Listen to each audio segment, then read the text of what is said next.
روحانیت جو ہے وہ روح ریلیٹڈ سبجیکٹ ہے، میں صرف اس کو تصوف کہتا ہوں، اس کو صوفیزم کہتا ہوں. تصوف وہ کہتے ہیں نفس کو فنا کرو گے تو روح کا ایکسس ملے گا. ٹائم جو مجھے دنیا میں اللہ تعالیٰ نے عنایت کیا ہے، متعین وقت ہے میرا، اس کے اندر میں نے اس معرفت کو حاصل کرنا ہے، یہ نہ ہو کہ میں مر جاؤں. ایک حدیث قدسی ہے اس ڈیوریشن میں، صحیح بخاری کی حدیث ہے، وہ پلیز پلے کر دیجئے گا. وہ بڑی خطرناک حدیث ہے اور وہ صحیح بخاری میں ہے، اس لیے اس سے پیچھا بھی نہیں چھڑایا جا سکتا. اولیاء سے دشمنی مت کرو ورنہ میں تمہارے خلاف جنگ میں اتر آؤں گا. توبہ استغفار.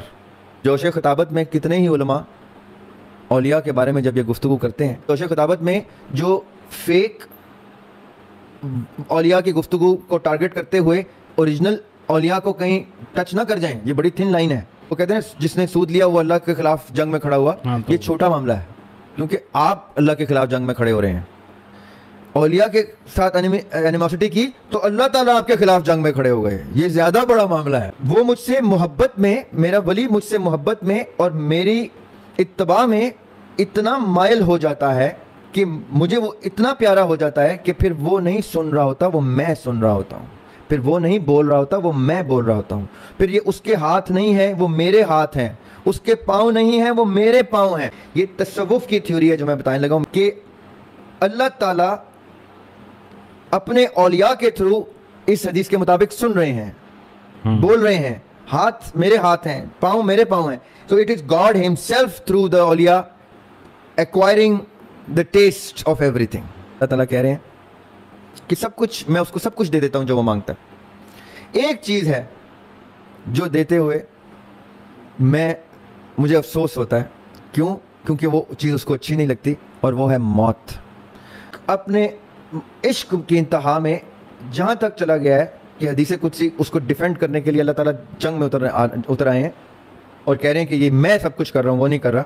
تو عاشق کہتا ہے کہ یہ سارے ٹیسٹ تو میں ایکوائر کر لیتا ہوں آپ کے لیے، دکھ بھی، درد بھی، یہ تلف بھی، یہ فنا بھی، یہ سب، لیکن میں موت کا درد، موت کی تکلیف کیسے آپ کو آنے دوں. ایک چیز اس کو پسند نہیں ہے، موت.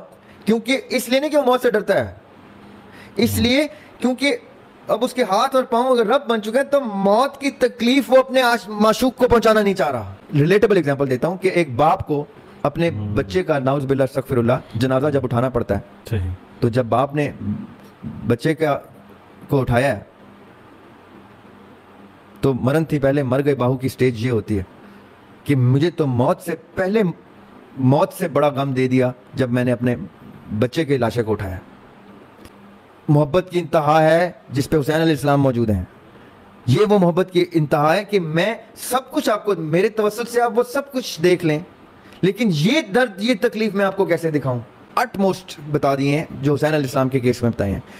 تصوف کی لائٹ میں آپ کو یہ بتا رہا ہوں کہ تصوف یہ اس لیول کی معرفت کی گفتگو کرتا ہے تصوف. اب وہ معرفت کسی کے نصیب میں نہ آئے، تصوف کی معرفت نہ آئے، چھوڑے میں تو رب کی معرفت کی بات کر رہا ہوں، میں تو اپنے ہونے، جینے، مرنے کی معرفت. تصوف کی کسی کو تفہیم نہ ہو، معرفت تو بہت آگے کا سفر ہے، تو وہ تو بیچارہ تصوف کی بھی دھجیاں ہی اڑائے گا. یہ وہ چیز ہے جس کے اوپر اتنی بڑی بڑی ہستیاں آ کے یہ پریکٹس کر کے گئی ہیں، جس کو ہم کتب میں پڑھ کے کہتے ہیں کہ ارے یہ کیا لکھا ہوا ہے، آل فال، نعوذ باللہ، استغفر اللہ.